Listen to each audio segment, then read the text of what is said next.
العشر الأوائل من ذي الحجة أفضل أيام الدنيا على الإطلاق, ya kwamba haya masiku 10 katika mwezi wa Dhulhijja ndio masiku yaliokuwa bora kabisa katika dunia hii katika itlaqi yake, katika kuachwa kwake. Kwa dini hii ndio maana Mtume sallallahu alaihi wasallam kama ilivyothibiti katika Sahih Bukhari katika hadithi Ibn Abbas radhiyallahu anhu, ma min ayami, hakuna masiku yote yale yawe al-amalu salih,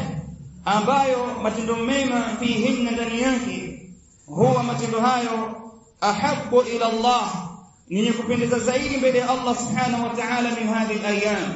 kuliko matendo ambayo atafanya katika masiku haya.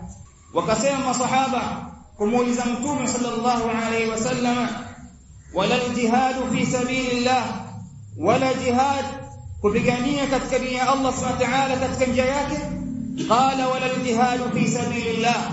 Mtume sallallahu alayhi wasallam akasema hatta jihad, hatta kupigania katika njia ya Allah subhanahu wa ta'ala, illa rajulan kharaja bi nafsihi wa malihi, isipokuwa mtu ambaye atatoka